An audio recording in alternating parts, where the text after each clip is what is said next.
This week's episode of Discovering Trek is brought to you exclusively by Fansets. Later on in this episode, we'll have a special discount offer code just for Discovering Trek listeners. Discover a whole new universe of pin collectibles with Fansets online at fansets.com. An apparition explained, the return of Section 31, and the mother of all Klingons. Episode 3 of Star Trek Discovery was an intense and emotional episode filled with some great continuations of storylines while giving us our first look at the status of the Klingon Empire since the end of the war. From new insights into Tilly's ghost to information on what's going on with Spock, and the return of my favorite secret organization and its mirror universe operative, this one had it all. It had great scenes of action and tender moments of emotional realizations. Kind of like what we like to have happen here on this show. My name is Dan Davidson, and we are Discovering Trek.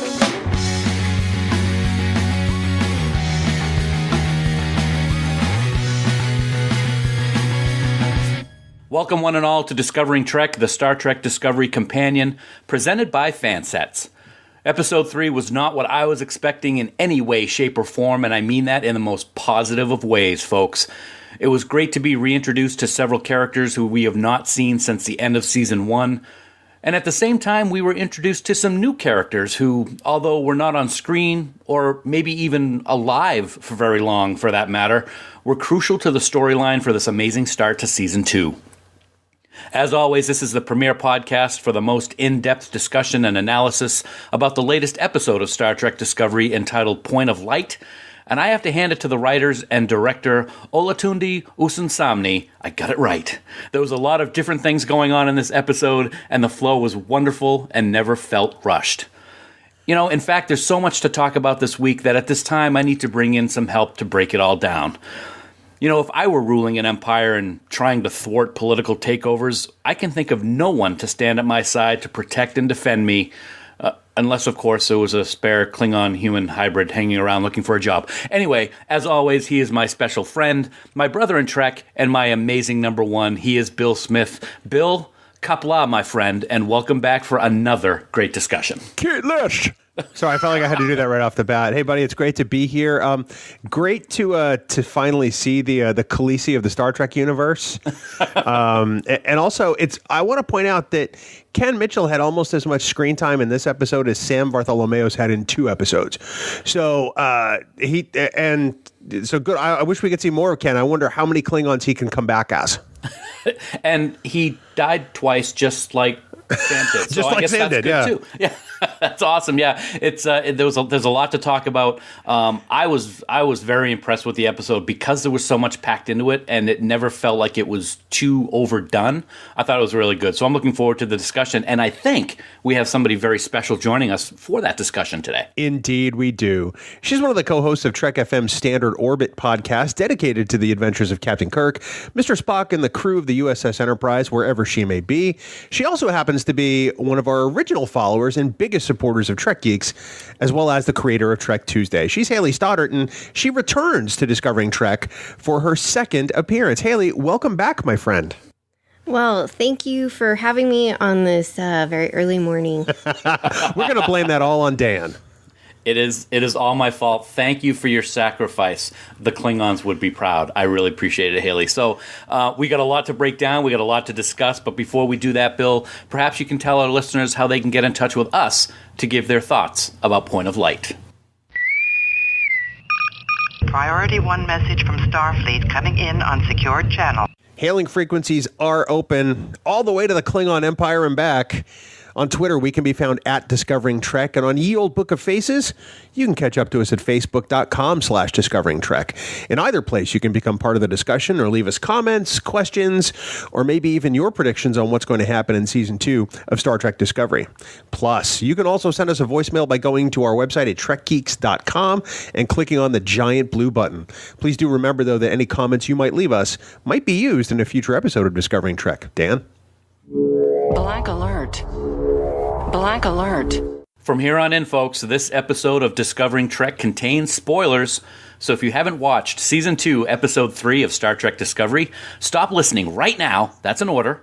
Go on over to CBS All Access or wherever you watch Discovery and watch the latest episode. Failure to do that puts you at risk to find out plot developments and character details for Point of Light.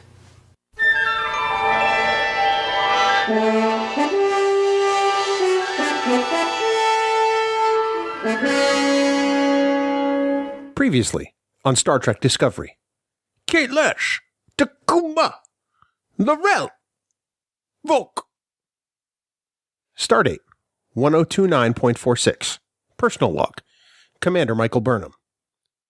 Burnham begins her log by saying that any rational explanation for the 7 signals escapes her, and, with it, any chance of relationship with her brother, Spock. As she proceeds down a corridor, she is nearly run over by a bunch of command training program recruits running a half marathon. Wait, 13 miles in a vessel the size of Discovery? That's a lot of twists and turns. Kind of like tonight's plot.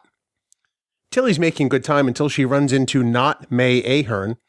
We get a bit of exposition on who May is again, and how Tilly thinks she's the sign of an unfit mind, before Tilly needs to make up about 30 seconds or so to come back and win the half marathon in an all-out sprint. She is quickly congratulated by Saru, Michael, and, well, not May. The ship goes to yellow alert. Burnham and Saru enter the bridge. An unknown vessel is approaching. A small craft with a diplomatic call sign requesting permission to transfer a dignitary. The ship is recognized as Vulcan, and Michael recognizes the ship as Sarek's. Captain Pike is concerned because he imagines Sarek has been receiving their updates, along with the news that Spock has admitted himself into a psychiatric hospital. Burnham is sent to the transporter room to greet Sarek, but is surprised when her foster mother, Amanda Grayson, materializes on the transporter pad. She asks Michael not to react, that Spock needs help, and Michael is the only one she can turn to. In a world where there are lots of Klingons, all the Klingons are going to Klingon. In the Klingon Council chamber, Laurel and Torchbearer Ash Tyler present the new D7 battlecruiser to the High Council. Hey, that looks familiar. It's going to be the new ship for a united Klingon Empire and will bear the symbol of the Empire alone, and not the individual houses. Oh, and Tyler's going to oversee the production of the D7. Everyone's all jazzed to remain Klingon and all that, except Kolsha. He's not a big fan of Tyler, and Kolsha accuses Chancellor Laurel of allowing a human into the council when he only belongs in her bedroom. Laurel chastises the father of Cole, telling him his old ways are gone, and he should remove the war paint he still wears. Ash challenges Kolsha and demands he remove the paint. They mix it up a bit, and ultimately, Tyler tries to rub some of the war paint off Kolsha's face, telling him that it's the torchbearer's job to get his hands dirty, so the Chancellor doesn't have to. Whether he's human, Klingon, or both. Kate Lish would be so proud. Back aboard Discovery, Amanda and Michael speak in a corridor. Amanda says that she went to Starbase 5 to see Spock, and they wouldn't give her any information, not even as the wife of a Federation ambassador. Well, she did the only logical thing a mother could do. She stole his encrypted medical records, and now she wants Michael's help to decrypt them. On Kronos, Tyler tells Laurel that he's not exactly thrilled that Ujili, her uncle, doesn't even acknowledge him. I mean, he's the torchbearer for crying out loud.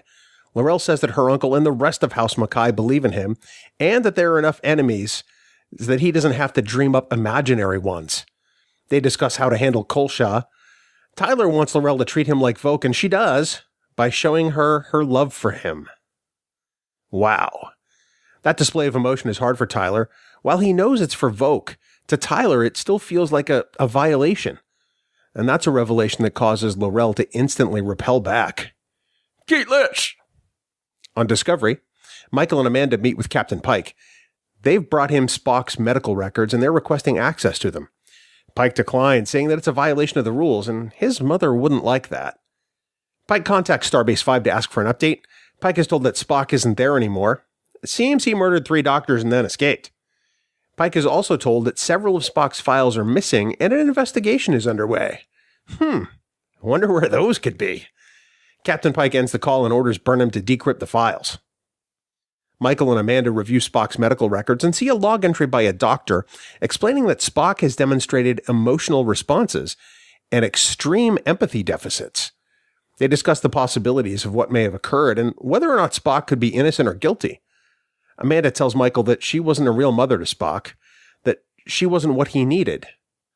Michael tells her that she gave Spock plenty of love, and Amanda says it was different with Michael, that she gave to her foster daughter all the joy and emotion that she was not permitted to give to Spock. If he had been permitted to embrace his human side and his emotions, it could have saved him all of this trouble. They hug as the medical files begin to display images of the Red Angel drawn by Spock. Amanda says that she thought Spock had left the angel in the past, and that he started seeing it when he was a small boy, and it had changed him. Michael receives an urgent call and leaves to take it. In her quarters, Michael takes that holographic call from Ash Tyler. He tells her that L'Rell could be in danger of being overthrown by Kolsha, and Michael promises to run that information up the chain of command immediately. Their current personal situations are discussed. Michael, her foster brother, and Tyler, his Klingonness. Kate Lish!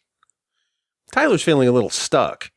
He's understood his role there, but now he feels he's hurting L'Rell and her chancellorship.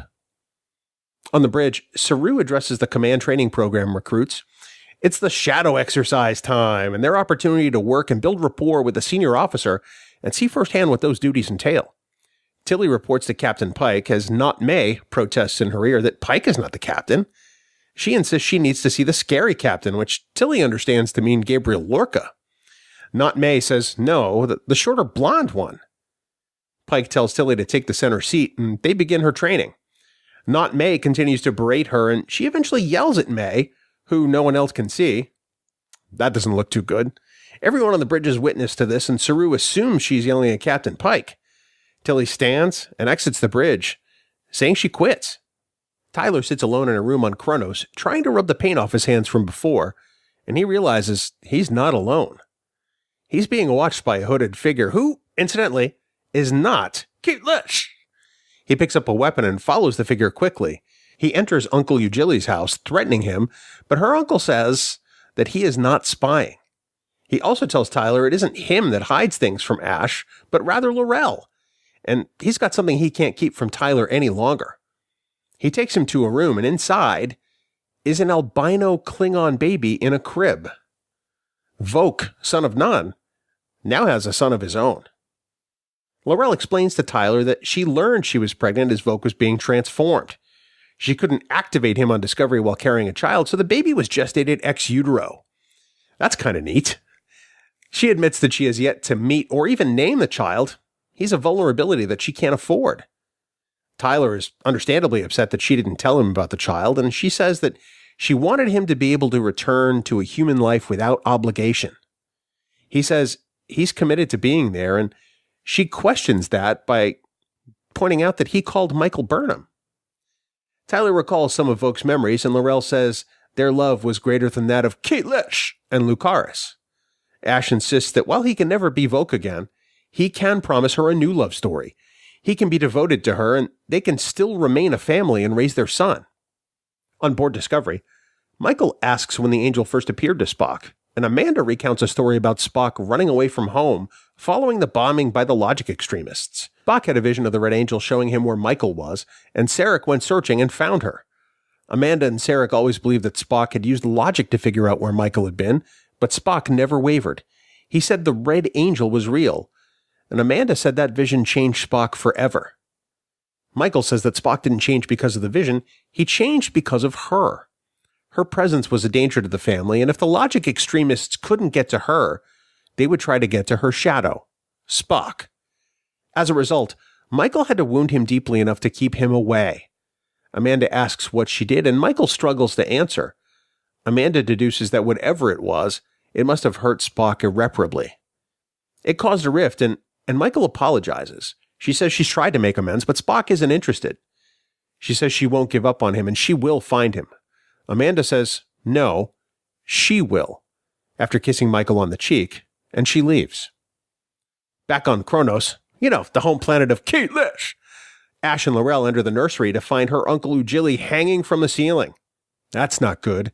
The baby's crib is empty, and Kolsha appears as a hologram holding the child, who is also now sporting war paint like he is. The paint that Tyler rubbed from Kolsha's face was laced with sensor implants and used as a listening device. Kolsha says that he was only trying to spy on her strategies and didn't imagine he was going to discover a spy of his own. He knows that Tyler contacted Starfleet, and that's not going to sit well with the Council at all. L'Rell asks Kolsha what he wants, and it's simple. He wants control of the Empire. You know, I bet this kind of stuff didn't happen in the time of Kalish. Tilly enters her quarters to find Michael lying on the bed, and she's been crying. Michael asks Tilly what's going on, because she needs a problem she can solve. Not May reappears asking forgiveness for her outburst on the bridge, and Tilly tells Michael about Not May and explains that she's been seeing a ghost. May is just wearing Tilly down, and she's losing it, in her own words. Burnham helps Tilly see that May isn't a ghost, but something else, and she doesn't need sickbay. She needs Stamets. Kolsha shows up with a pad that he wants L'Rell to sign, handing him the Empire. They exchange some insults, as Klingons do, and it leads to a fight with bladed weapons. Seriously, people, there's a baby in the room. L'Rell and Ash kill the first handful of no-name Klingons in a big fight before going on to the boss level. Kolsha takes them both on, but he holds out a weapon that paralyzes them both instantly, freezing them in place on their knees. Kolsha takes this opportunity to get L'Rell's fingerprint on the pad, abdicating her chancellorship. He plans to kill them both. But a hooded figure beams in with some kind of attack drone and kills all the Klingons. Well, except Kolsha. He's in a giant bubble, allowing L'Rell herself to kill him once she's unfrozen. The hooded figure is none other than Philippa Georgiou. You know, the former emperor of the Terran Empire. She explains that she's there to protect L'Rell's chancellorship. Oh, but don't call her emperor. She's a retired Starfleet captain who is now a Starfleet security consultant. Georgiou speaks to L'Rell alone and tells her that Tyler and the child are liabilities. L'Rell won't choose between them, and her position. Well, Georgiou isn't exactly giving L'Rell a choice. In the engineering lab, Saru talks with Tilly about her return to the command training program once they solve her problem. Stamets discovers that Tilly has been infected with a eukaryotic organism, a multicellular fungus, which could have evolved from the Mirror Universe spores that rained down in engineering. Stamets uses the attraction between the spores and the dark matter asteroid to suck the organism out of her. And oh yeah, by the way, this is going to hurt. The organism is driven out and floats above engineering. Saru calls Intruder Alert and to engage quarantine program Alpha Omega, putting a force field around the organism. Tilly loses consciousness, and security is called to engineering. In the Klingon High Council, L'Rell explains to them that she had a baby with Voq, and that she made the human Torchbearer as a tribute to Voq. She can no longer say his name. Turns out he was a traitor who communicated with the Federation, betraying them. She said that anyone who thinks her loyalty to him outweighs her loyalty to the Empire better think again, as she pulls up the severed head of Ash Tyler. Okay. Oh, and then she drops it into the fire. What the Kalish? She goes on to say that the traitor slain her son, and then she holds up the head of her infant child. Huh. He'd have killed her too if Kolsha hadn't intervened and gave his life to defend the Chancellor. Her child is dead, and she can bear a child but once. But now they are her children, this Empire, and they should no longer call her Chancellor, but instead call her Mother.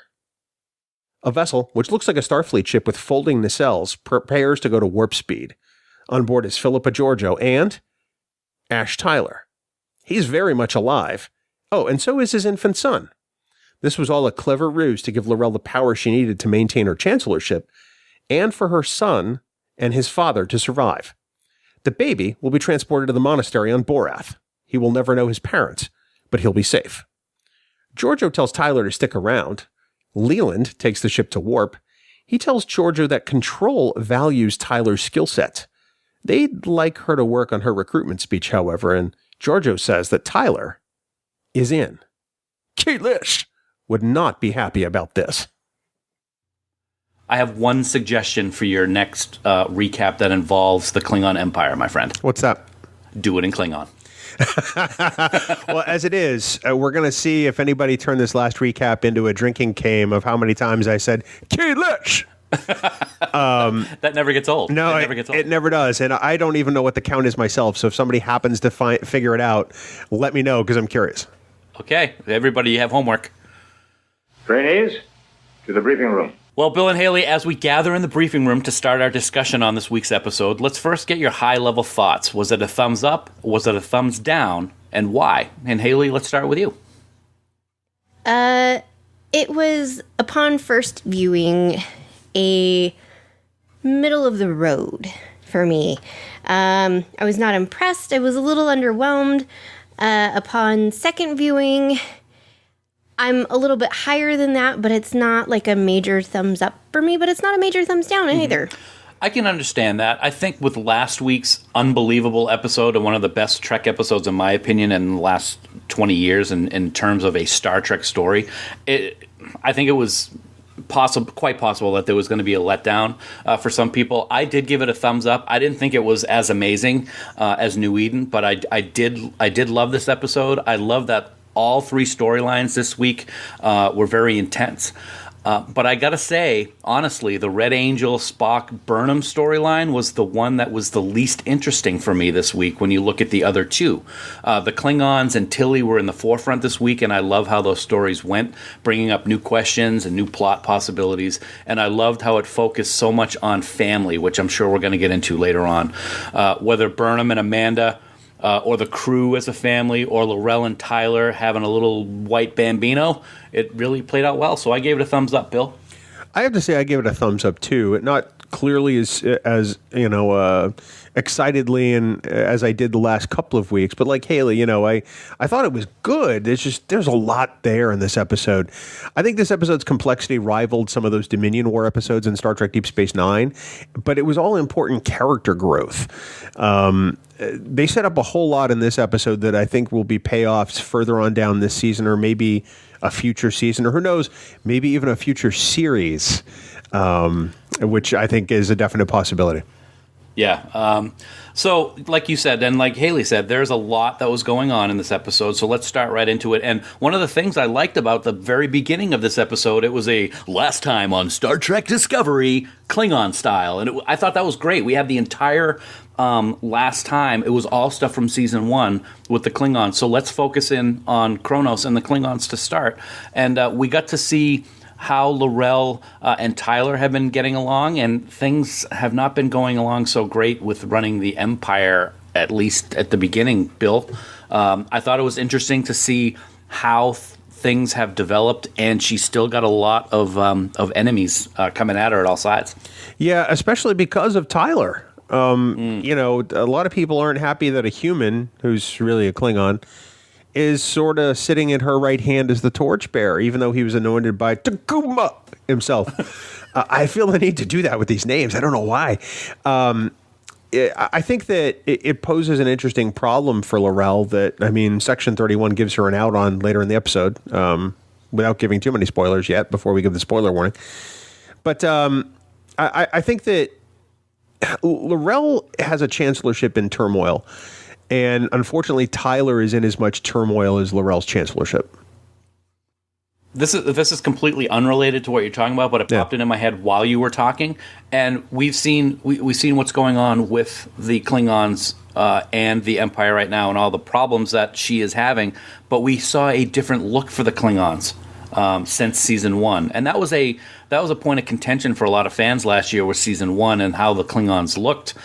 They've explained a lot of that, and we've now seen an evolution already into how they appeared on screen. And it was a good mix of what we're used to seeing with the Klingons of TNG, plus a mix of what we saw last season. Hayley, did you have anything you wanted to add in regards to that new look? Did you like it? Did you not like it? Did you like the explanation? That kind of thing. I like the look of the Klingons now that we're getting them. It's post-war. They've explained why. They shave their heads during times of war. I like that some of them had a little bit of that tie-in with the Klingons from the original series, with the funny little Chinese Fu Man mustache going on. To the point about L'Rell and having this issue with being chancellor, you have to look at the society that, yes, the houses are popular, but we've always seen a struggle with the women running these houses, and she's a woman, and now she's wanting to not only run an entire empire, but bring this empire together that's been separate 24 houses. So she's going to have problems. I was not happy about the whole last time. Like, really, Kate, I remember it. I know there's a lot of nerd stuff out there to try and remember, but really, I did not forget any of that happened. Okay, now I feel bad that I brought it up. When we talk about the Klingons that we saw an uncle of Laurel's, I believe, who didn't care for what she was doing, and you brought up a really good point, Bill, and that's Tyler's not human. He looks human and was manipulated to look human for the war, but he really is Klingon. So the whole idea that she has a human at her side just kind of really didn't make sense to me. But then again, people only look at the surface, I guess, a lot of times, and I guess they do that in Klingon society. But speaking of the surface, Kol Shah, he was badass. And I was shocked and did not realize until after the episode aired that it was Ken Mitchell. And that was just so cool for me. I really was bummed out that he died at the end of this episode, because I would have been cool to see him later on and see how he was trying to take control. What did you think about this character? He played a very important role, but unfortunately he didn't last very long. I think this was a fantastic character. I mean, he was very much in line with some of the Klingons we've seen before. I mean, Duras came to mind almost instantly. You know, the way he sort of undermined the Klingon Chancellor and wanted to take power of his own. You know, these machinations still happen in Klingon culture, even when they're trying to get the band together. It's no surprise that 200 years down the road in Next Gen that these kinds of things are still happening, because it's the way their society is. I'm wondering now how many times Ken Mitchell can come back as other Klingons in this house, and I think that would be fantastic, honestly. Let's bring this guy back as many times as we can, because he plays a fantastic Klingon. I would actually throw this out there that I would not be upset if we saw him as a younger Kor at some point.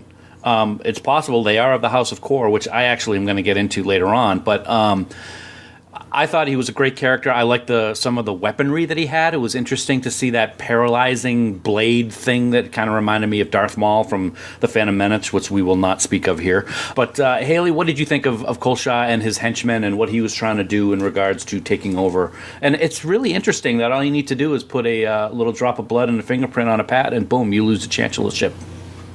Yeah, it was interesting, but you could understand where he was coming from. I mean, he's an older Klingon. His hair is white. So obviously, he's still ingratiated in the older ways of, no, we don't need to be together. And, I want to be chancellor because I'm a dude. And I'm an older dude, and it should be me that's in charge. Why should we follow this younger person who has potentially ideals for us to no longer be at war with the Federation and everybody else that we see as our enemies? But he was really an interesting character. I was totally blown away when he said that there was listening devices in that paint. I was like, what the crap? Exactly. Like, who thinks of that? I know, right? I was just going to bring that up. You kind of stole my thunder a little bit. I was like, that is some technology that I would like to have. I would put it on Bill and then just listen to everything he says bad about me. Which is amazing, because we've never seen a Klingon engineer to save our lives. 50 years of Star Trek, we've never seen a Klingon build something. They obviously do. I know, right? Or they take it, one of the two. Well, But it kind of gave that, it gave Voke that out damn spot kind of moment. I don't know if you guys thought of that. No, it absolutely does. You're right. Yeah. So let's talk about what could quite possibly be the most important Klingon of this week's episode, but the one that had the least amount of dialogue, and that would be the little baby. That was a shocker. I was not expecting that. When he was walking up to that, whatever it was, and looking in, I had no idea what it was going to be until they actually showed it. I thought it was going to be a head of somebody that had gotten killed. I had no clue that it was going to be a baby. I was totally shocked. Hayley? Yeah, that was unexpected, for sure, but an interesting plot twist. Great device for Laurel and Voke's story throughout this episode. So I'm kind of wondering. I did like how they explained why she wasn't pregnant while she was prisoner on Discovery. I thought that was another good writing aspect. Very subtle, not really thrown in your face, but a good way to let the story continue to flow. The one question I had about that, I guess, is when did they have time to be walking along the cliffs of Kronos, professing their love during the war when they were exiled, so to speak. That was a little odd to me, but something that I'm willing to overlook for the benefit of the storyline. Did you think anything of that, or was it something that kind of you were like, what? Well, we know that some time passed between Battle at the Binary Stars and Context is for Kings, because Michael Burnham was on the prison transport and was picked up by the Discovery. So there was a little bit of time in there, and we know that it was still a little bit yet before Lorca met Tyler. So Tyler could have been dropped on board that ship at any point. So there could conceivably have been some time where maybe they did walk along the cliffs and have some love connection moments. Nice. You're welcome. Nice callback. You're welcome. Yeah, and we're going to get into it probably a little bit more towards the end of our discussion, but that final scene on Kronos with bringing everybody together and her professing that she is the mother of Klingon, that was one of the more powerful speeches that we've heard in Star Trek on non-Federation ships. I guess you could say. Does that sound a little strange? I don't know. No, I think that's right. In fact, I think it was almost as equally powerful as the scene between L'Rell and Tyler when they're talking about the baby. And, Tyler says, he looked at Voq, and L'Rell had a love, but Tyler looks at it as a violation, and she sort of draws back and pulls her hand away. And the look on L'Rell's face just totally sells that entire scene. You can tell that wasn't her intent. You can tell that she loves Voq Tyler. And and she's really, she realizes at that point, there's no future here with us because he's always going to look at me as the person who violated him. Right. Good stuff in Kronos. I like where the story is headed with that aspect of the story, but let's move on to the next storyline that I really enjoyed, and that was the Tilly storyline. Tilly and May, she's obviously struggling with things that are going on. Little Joe name thrown in there for you sports fan, but I'm very happy that I was kind of 50% right on my explanation as to what was going on with Tilly. She did have something drop on her shoulder, and it is key to this situation. It was not a dead person, though. It's just another alien glob life form thing. So I'll take credit where I can take credit. I really enjoyed the Tilly scenes this week. We've talked for a couple of weeks now about Tilly, and if there's too much humor, if the writers are trying to do a little bit too much to steer her in that direction, and that was all thrown out the window this week. I thought everything with Tilly was very serious, very stressful. She's scared. She thinks she's losing her mind. The bridge scene is the first one that comes to mind, with how she was trying to ignore with what was going on with May because everybody was watching her, and then she just broke. I really thought that scene was powerful and showed a lot for not only the bridge crew, but for Tilly. Hayley, what'd you think? As much as I love Mary Wiseman and I like Tilly, I'm kind of a little overwhelmed with we've got to have a Tilly plot. This is the third episode, and we've had a Tilly plot. And I get that they're trying to show because she's on the command track, and, there's this stuff going on with this, fungal parasite that's in her that's manifesting as someone she used to know, which is totally understandable. Our brains are interesting. But at the same time, I'm getting a little worn out with it. Like, I get that it needs to be there because obviously it's going to be a major plot device throughout the season. But do we need to have an A, B, or C plot that's about Tilly every single episode? And it's not that I don't love her character, but I feel like it can get overused really quick and it can turn people off to the character. Bill, to Hayley's point, do you think that might have something to do with the fact that Tilly became the runaway favorite character last year, it seems? In season 1, everybody talked about Tilly, from what I saw on social media, more than other characters. Do you think that they've purposely done this, or do you think it's just the way that the story's going at the moment? I think it's the way the story's going at the moment. I think at some point it's going to pivot to more of a Stamets-centric storyline, because I think this is going to get us closer to Stamets and Culber again. I think this is going to lead to some revelation that says, well, wait a second, Hugh's still out there. Maybe we can find Hugh. Because why would May, or not May, care about the captain Sure. Why would she even know about him? So I have a feeling it's going to trend toward that. I don't think it's necessarily in direct response to the popularity of Mary Wiseman as Tilly. That doesn't hurt it. And Mary Wiseman, as we all agree, is fantastic. But I think it was like you alluded to earlier, Dan. It was much easier to watch this week because there wasn't forced humor. Right. These were things that were happening in context with the character that were all great. So it was actually some really great scene work. Do you think that there is some confusion with May and Captain Stamets? Because if I remember correctly, and I might be confusing what was going on, this alien manifestation is of the mirror universe, and maybe she was thinking that the Stamets that we're seeing is the Stamets that she was dealing with before, which was mirror universe Stamets, who may have had a little bit of some skullduggery going on. Well, we don't know that it's necessarily exclusive to the mirror universe. We know that it has to do with the mycelium on some level, and it's bacteria. That has somehow become sentient and somewhat aware, although it doesn't understand the human experience. So it may not necessarily be 100% mirror as much as it is 100% weird. Okay. Hayley, I saw you nodding your head. What do you say? I think so. And the only reason I say that a little bit is because when they're on the bridge and Tilly is shadowing Pike, essentially, and she's like, May, air quotes, is saying, that's not the captain. The captain's, like, meaner, and he's too nice to be the captain. Well, the mirror parts, and granted, yes, Stamets was a jerk when we first met him in the first season, but he's not.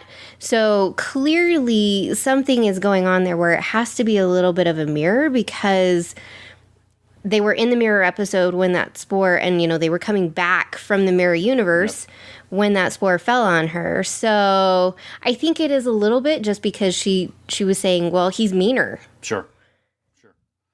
The captain's a jerk, essentially. Like, they're scared of the captain. Why would you be scared of Stamets? And everybody, including Tilly, thought that May was talking about Lorca, which was an interesting twist later on. When we're talking about the intensity of Tilly's scenes this week, I have to go to the quarters scene when she was talking with Burnham, and she kind of broke down and told her everything that was going on. This is another perfect example why this episode focuses on family, and doesn't have to be blood family for that matter. These two have been sharing the same quarters together for a while now, and it's obvious that their relationship has built up. And Hayley, you have a degree in this type of behavioral sciences, I guess is a good way to put it. How do you see that scene unfolding in your mind as professionally? Yeah, so we confide in someone that we can trust really well. We haven't seen if there's a ship's counselor aboard. I'm guessing that there might be. I mean, we only ever see one in TOS and we see one in TNG, but then after that, in DS9, we get Dax later on. So it makes sense that if there was one on board, Tilly obviously did not feel that she could trust that person, and is not sure that that person would not go to Captain Pike or go to Saru and explain what's going on. And she's obviously so scared. And it's understandable that you would turn to somebody that you feel that you can fully trust, who necessarily wouldn't rat you out. Or if they did, it was coming from a place of love and friendship and concern for you, which is exactly what happens. I love that scene. I think that was probably my favorite of the entire episode, outside of one other one, but we haven't gotten to that part yet. That's another plot line. But I really enjoyed it. I mean, who doesn't do that when they're super stressed? Bill, do you do that when you're super stressed? Wow. See, if I admit to this now, then everybody knows. No. I think that I have to agree with Hayley. That scene was one of my favorites in the episode, simply because of the vulnerability that was shown. Dan, you've talked a little bit about the TNG episode Family at the top, and I have to say that scene was very indicative for me at the time. Picard is in the vineyard with his brother and just covered in mud and just loses it and breaks down. And I thought that particular scene with Tilly and Michael was very powerful, because Michael is helping her realize, look, it's not in your head. It's there's something real here. You're not seeing a ghost. You're seeing something that is not supposed to be here. So I thought it was a wonderfully written scene, and I think that the context that Hayley provides just makes it, that much more wonderful in hindsight. Thanks, Hayley. Sure. So I'll bring the science in anytime. there you go.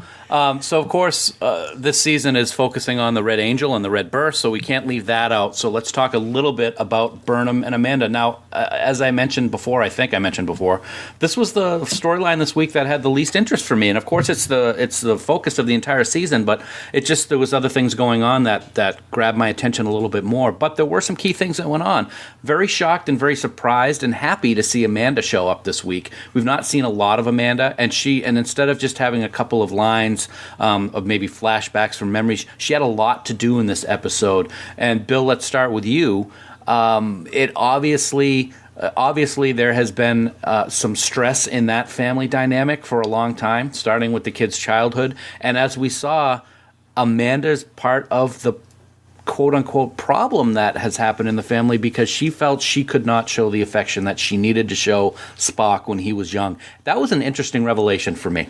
I really thought it was. I mean, I'm glad she had that outlet with Michael, but it explains a lot about the whole Sarek family dynamic. Although it doesn't quite explain how close Spock and his mother are. Because they are close. I mean, we see that to some extent in Journey to Babel. We see it in the Kelvin timeline. We see it in Star Trek 4 at the beginning. Star Trek 4, they clearly have a very close relationship. So maybe there's something that happens after that to right the ship. I'm not sure. There kind of has to be. I do think overall that this storyline seemed the one that was the most jammed into this episode, even though it's part of the overall arc of the season. Mm-hmm. At one point in the episode, we just leave that and we never come back to it. It's all Klingon the rest of the time, for the most part. Klingon and Tilly. So I did think that was an interesting decision. I felt like maybe some of those Red Angel Spock search for Spock scenes could have been maybe distributed somewhere else in a different episode. But it was kind of weird to me that the whole episode starts off Red Angel heavy, and then all of a sudden pivot, and then it never comes back to it. I found it interesting, and I wasn't sure if I misread this, and Hayley, I'd like to get your thoughts on it. When Burnham talks about but doesn't reveal what happened and what she did to make Spock distance himself from her, Amanda's obviously taken aback from that, and then all of a sudden she's just like, well, you don't have to find him, I'm going to find him. She takes a medical card and just leaves. I didn't know if that was more, I'm pissed off at you for what you did, even though I did bad things too, I'm just going to be mad at you and leave, or she's even more determined now to find him to help seal that rift that Burnham created between the two. Which side do you fall on that? I fall on I think she was upset. And I don't think necessarily that it was, as Burnham explains, logic extremists wanted to hurt her and to protect Spock, Amanda, and Sarek. She quote unquote wounded Spock so he wouldn't quote unquote be her little shadow. Mm-hmm. And I think it was more that even though she said that, she still was not willing to say exactly what happened. Okay. I mean, we keep getting a little bit closer to, okay, something obviously happened, but Burnham still isn't wanting to admit fully what happened between her and Spock that causes this rift, that causes kind of the family dynamic to fall apart, so to say. So I think she was upset. She admitted what she did, and that was so sad. Like that kind of hurt.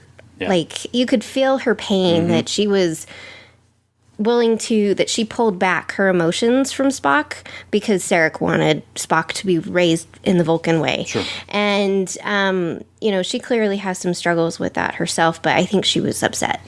Bill, same thoughts, or are you of another thought process on that? No, I'm lined up 100% on that one. I feel like anything I try to add to this is going to be repetition. So let's.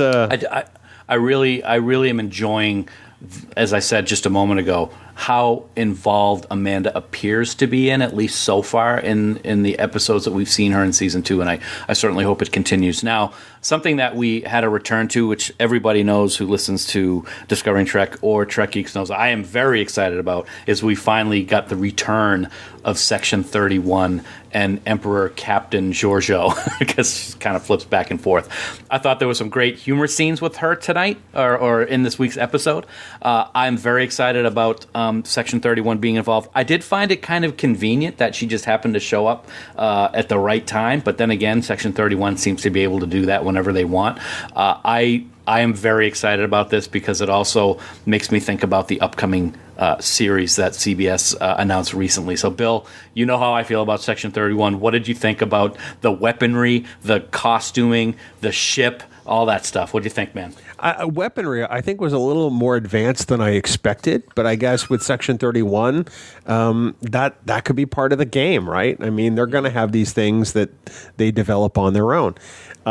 Costumes, hey, everybody's dressed in black leather. That's what I expect from Section 31. And as far as them looking to shore up the Klingon empire and to make sure the Chancellor isn't going anywhere, I can absolutely see that being in their wheelhouse, to preserve the long-term stability of the galaxy. I have to believe that that's part of Section 31, not just, making sure Starfleet stays around, but making sure that another war doesn't break out that compromises Earth and the Federation. So I was all on board with the Section 31 stuff. I think it lays the groundwork for some interesting elements of the Section 31 series if they follow those threads through. I think it could be very interesting that this whole thing could backfire, and kind of does when you think of it. If Section 31 is so driven to make sure that the Chancellor continues to rule and that the Empire continues to build in a cohesive manner, as we see later in Star Trek history, that's not a good thing because of what the Empire is like when we get to TOS and further. So maybe a little bit backfire, and it kind of makes me think, with what we saw with the technology and how driven they are to make sure that their own ideas of what should be taking place in the galaxy are, I wonder if they had anything to do with the development of that awesome D7 battlecruiser that we saw at the beginning of the episode that they were working on creating for the Empire. Just throwing it out there. Hayley? Or Bill? Oh, go ahead, Hayley. I mean, potentially. It's Mirror Emperor Giorgio. I mean, really, that's we can be honest. That's who it is. She can call herself Captain. Oh, yeah. I think that might be partly why some of their tech is more advanced than the century that obviously we're in, because it's a mirror. She's from the mirror universe. She's going to remember some of this stuff. I'm sorry, Dan. I know you love the mirror stuff. I'm like, on it. I know you are. I love it. But I will say, their ship was really too shiny for space. Just saying. Like on the inside and the outside, I was like, that's a shiny ship. And the folding nacelles, no. Oh, wow. Didn't like the. I love those folding nacelles, Bill. I can't wait to see the Eagle Moss version of that ship. I'm going to be honest. Mr. Robinson. It's going to break. I already want that Eagle Moss ship on my desk. So that's. I thought that was cool. I hope that they do maybe rough it up a little bit because they are a clandestine organization. But I have a feeling that Section 31 in this timeline is going to be kind of like the IMF in Mission Impossible. Where they take on these missions that are very covert and very secret, and nobody's supposed to know it's them. So I think it's going to be Star Trek Mission Impossible to some extent, which is kind of great because it's the two big properties of Desilu essentially coming together in Star Trek. Maybe the ship just got launched or came out of a space car wash. That's all I'm saying. Space car wash. Oh man. We feel that now is the time to reflect on those that we have lost in this week's episode of Star Trek Discovery. It's the somber part of our show, but we feel it's the least we can do for those who have paid the ultimate price. We like to call it the Red Shirt Roll Call. He's dead, Jim. He's dead, Jim. He's dead, Jim. Dead, Jim.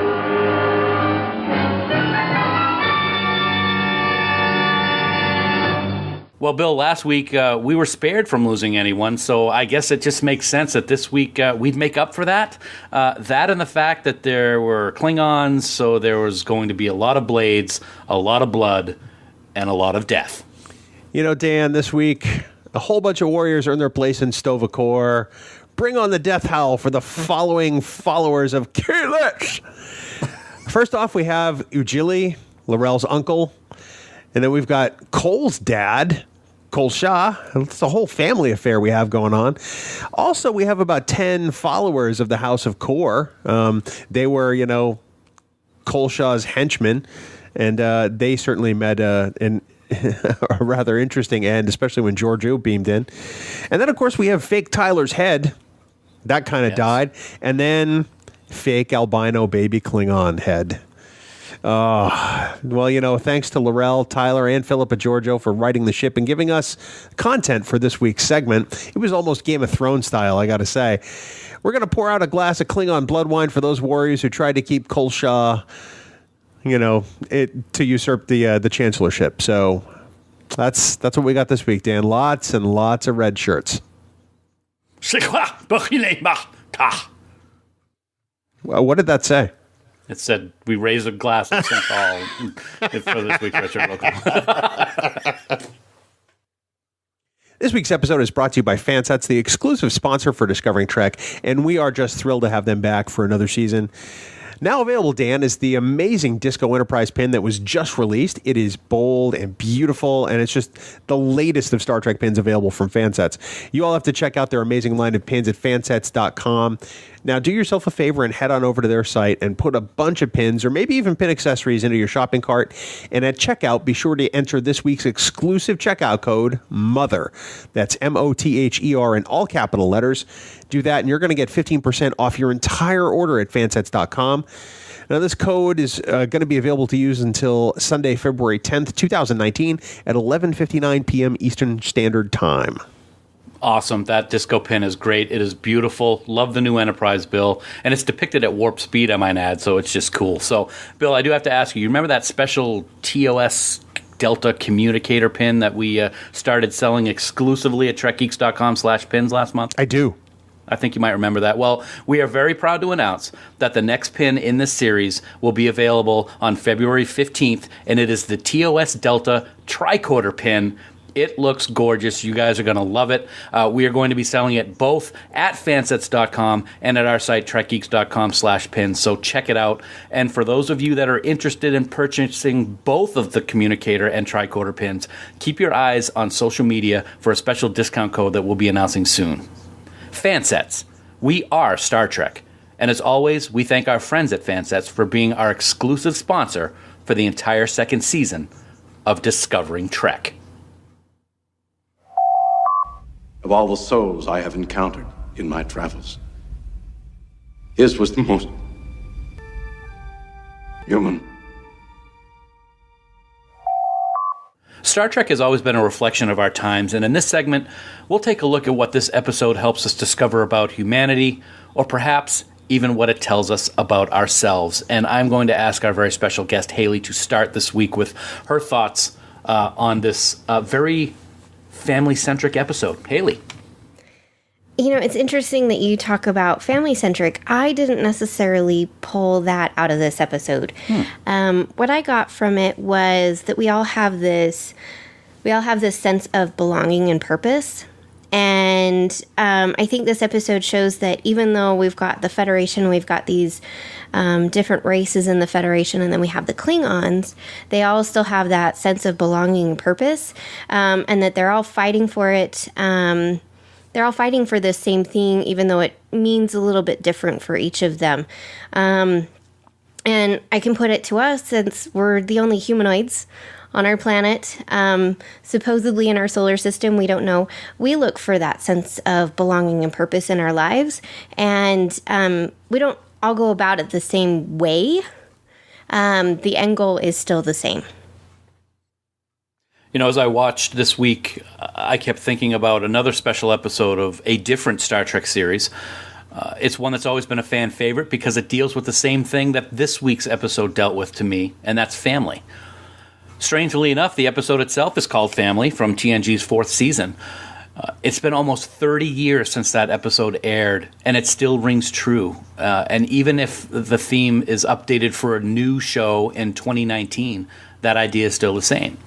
While the storylines may be different, Jean-Luc was dealing with his brother after the Borg incident, and Wesley was dealing with the memories of his dad, and Worf was having his adoptive parents visit him on the ship, the underlying theme of these episodes have so much in common.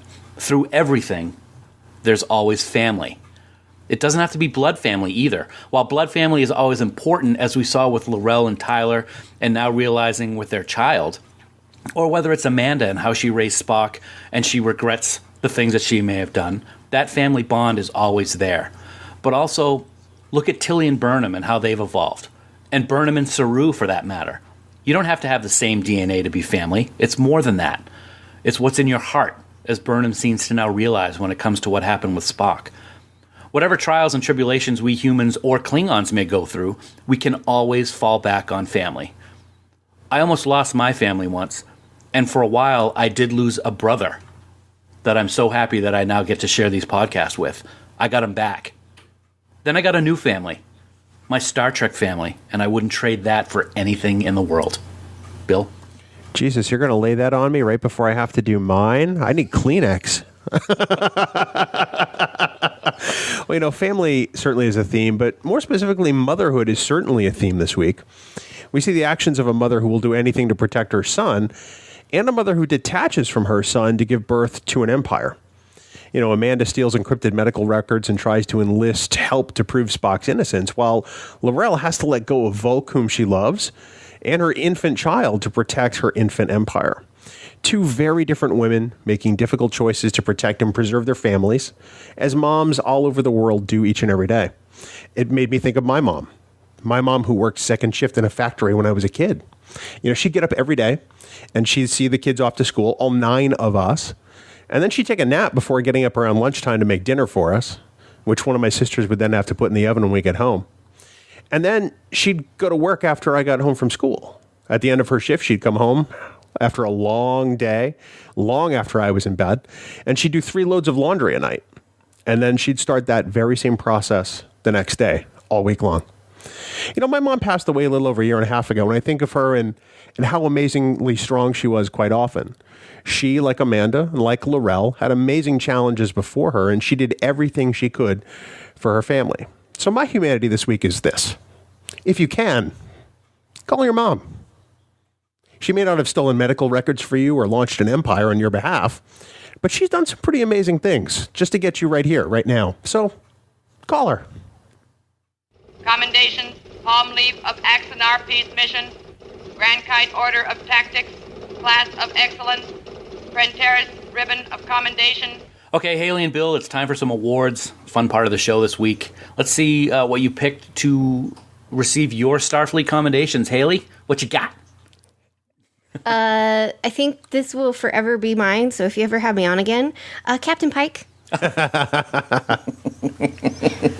Everyone knows that I'm definitely hashtag in it for Pike, so I really enjoy this character, and I'm so excited for him every single time he's on screen.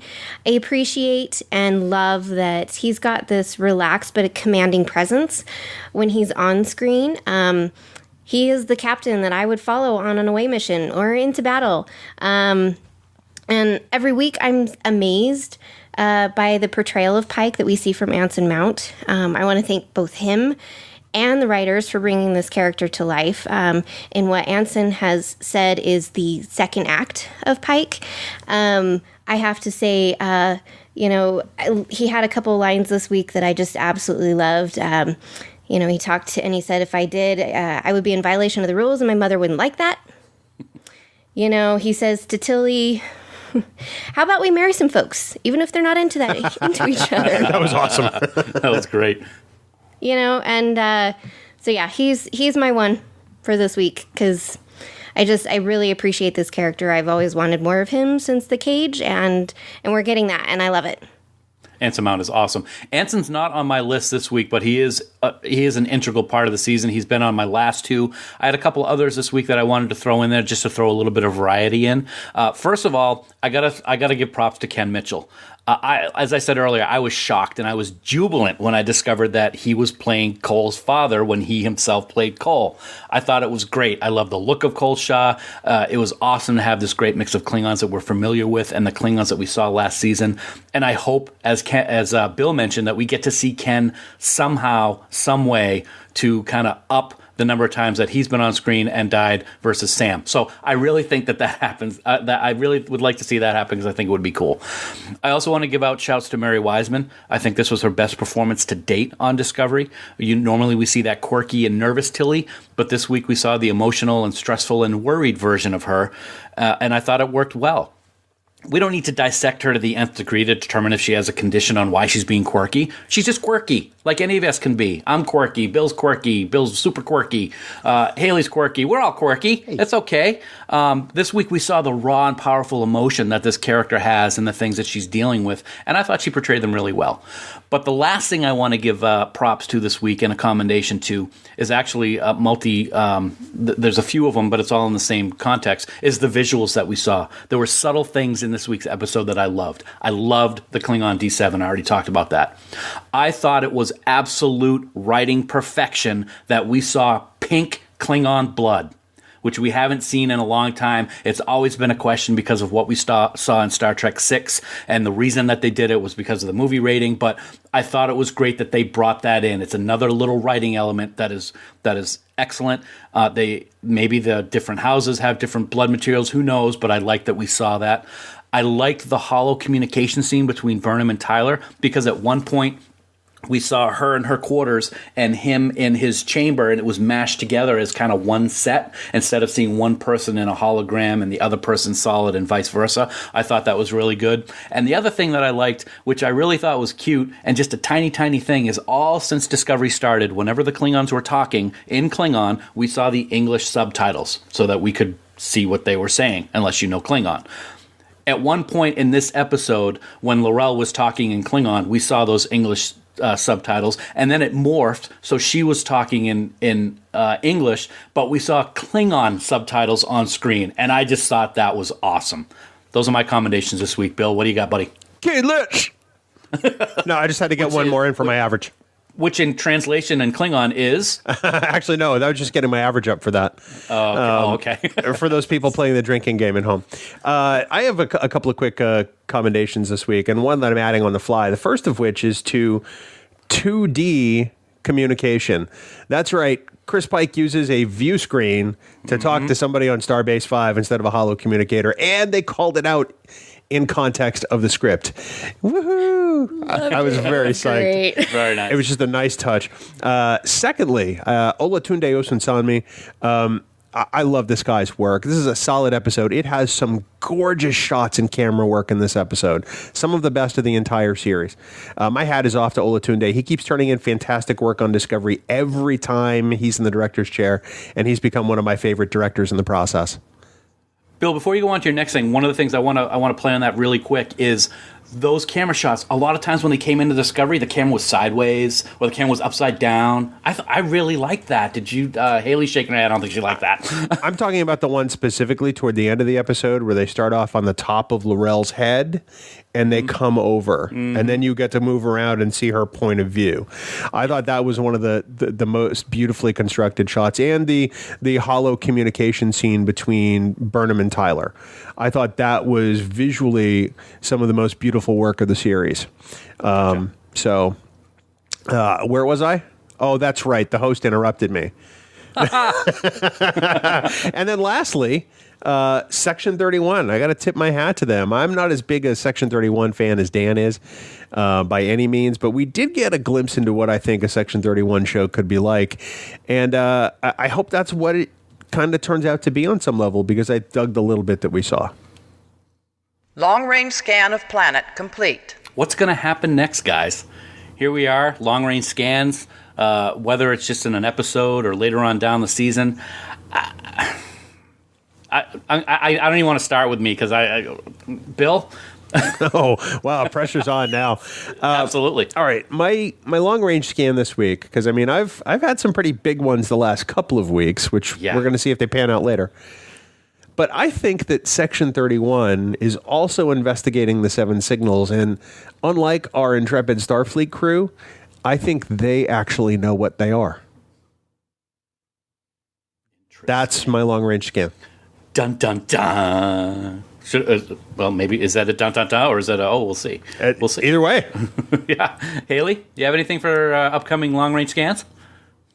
I kind of struggled with this because, I mean, we know so much of some stuff that's going to happen, whether it's the next episode or later on in the season.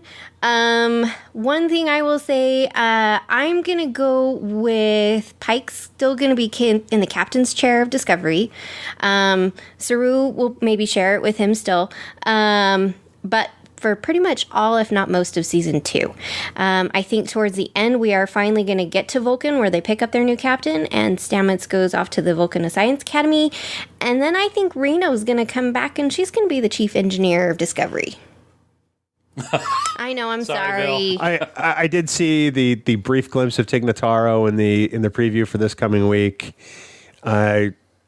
Let's hope the character's written slightly differently from my perspective. See, and I think that is the case. I think if they do make her a regular and as the chief engineer, or at least a somewhat more regular character, I think they will change the writing. I think the comedy will still be there, but I think part of why maybe you didn't like it so much was there was so much comedy in that episode.